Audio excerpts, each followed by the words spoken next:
Neurology Quiz number 121. Describe the investigation, treatment and prognosis of MOGAD. This is part 2 of 2. The pathogenesis and the clinical features were discussed in part 1. Investigations: MRI with and without contrast of any symptomatic region of the brain or all of the following if there is diagnostic uncertainty. MRI orbits with fat saturation images, brain, spinal cord. Most T2 lesions in MOGAD resolve completely over the course of months to years. This is helpful to differentiate from MS, where the majority of patients will have residual T2 hyperintensities.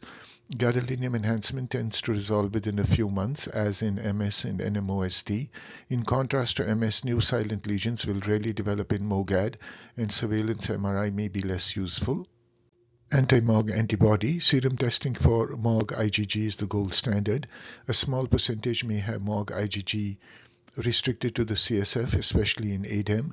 Cell-based assays for the IgG isotype is the testing of choice. Specificity ranges from 98 to 100%.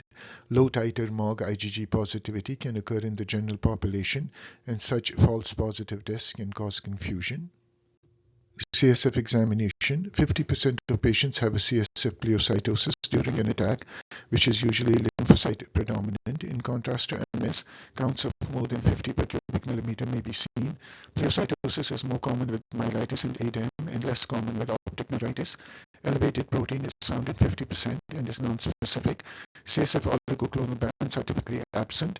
Oligoclonal band positivity has been reported to be present from 5 to 20% of MOGAD cases. OCT is a very useful test, as optic neuritis is a common manifestation of MOGAD. It can provide information about optic neuritis acutely, identify prior episodes of optic neuritis, and quantify the severity of optic nerve damage. In an acute attack, the peripapillary retinal nerve fiber layer is thickened, reflecting the optic disc edema. After 3 to 6 months, thinning of the peripapillary retinal nerve fiber layer and the macular ganglion cell and inner plexiform layer develops, with or without optic atrophy. This figure shows OCT in a MOGAD patient with optic neuritis in the left eye. On the left side are images at the time of the acute optic neuritis, which shows significant peripapillary retinal nerve fiber layer thickening in the left eye. And at the bottom on the right side are OCT images 1 year after the optic neuritis attack, which show thinning of the peripapillary retinal nerve fiber layer in the left eye despite recovery of the vision to 20/20. This is the same patient. The left image shows a normal ganglion cell inner plexiform layer thickness at the time of acute optic neuritis in the left eye. The right image at the bottom shows thinning of the macular ganglion cell inner plexiform layer in the left eye 1 year after the acute attack. These are the proposed criteria for the diagnosis of MOGAD by the International MOGAD Panel. They consist of core clinical demyelinating events, a positive MOG IgG test, and supportive clinical or MRI features, which are needed if the MOG IgG test is not a clear positive.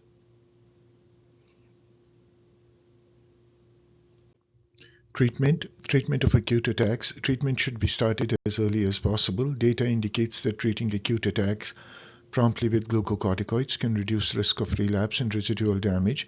Acute attacks are treated with high-dose IV Solomedrol 1 gram per day in adults and 20 to 30 milligrams per kilogram per day in children for 5 days.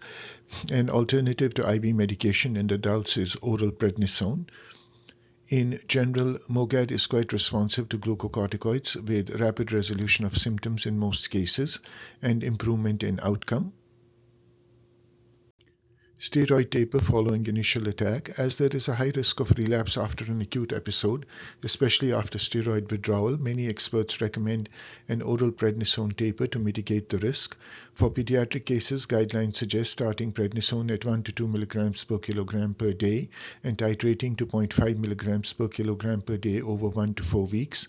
Further tapering should be slower with the aim of having the patient fully weaned in 3 months. Similar guidelines can be followed in adults. Failure of initial acute therapy. A subset of patients does not respond to steroids, and alternatives include plasma exchange and IVIG. Alternative treatments should be instituted promptly if the patient is not clinically improving in 3 to 5 days after steroid therapy. There is lack of data to support the selection of second-line treatment, and the choice of IVIG versus plasma exchange should be based on the clinical situation. IVIG may be preferred in children because of better tolerance.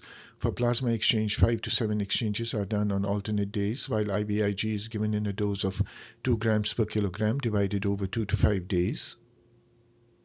Preventive treatment. The rationale for preventive treatment is that mild attack-related disability accumulates after each attack. MOGAD may follow a monophasic or relapsing course. Period. The risk of relapse has been estimated from 37 to 95%, depending upon the length of follow-up. Adults have a higher risk of relapse than children, with the lowest risk in those under 10 years of age. Seroconversion to MOG antibody negative may be associated with decreased risk of relapse. While MOGAD optic neuritis often relapses, the phenotype alone is not a consistent predictor.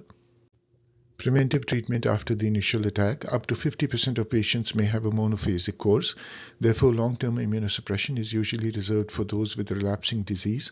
This avoids unnecessary treatment and the associated risk for those patients who may not relapse. The decision for prophylactic treatment is usually made on clinical grounds. Expert opinion suggests initiating maintenance immunotherapy at the time of the second event, that is, with the first relapse.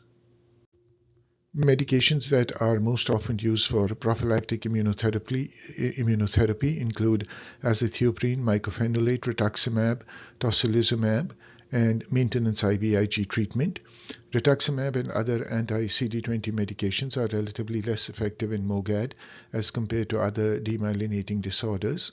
The available data indicates that MS-specific immunomodulators such as interferons, glatiramer acetate, and fingolimod are ineffective and should be avoided. Prognosis. A risk of relapsing course. MOGAD can have a monophasic or relapsing course. Persistence of anti-MOG antibodies can be predictive of a relapsing course when compared with seropositivity, that is transient. Age less than 10 years is associated with low risk of relapse. Disease in adults and optic neuritis may be associated with a higher chance of relapse. B. Attack severity. The severity of attacks in MOGAD resembles NMOSD more than MS. Severe loss of vision, wheelchair dependence, or encephalopathy at the nadir of an acute attack are frequent. However, recovery with treatment is better as compared with NMOSD, and outcome after an acute attack is more similar to MS. Rarely, life-threatening fulminant attacks can occur which are associated with cerebral edema and increased intracranial pressure, especially in children.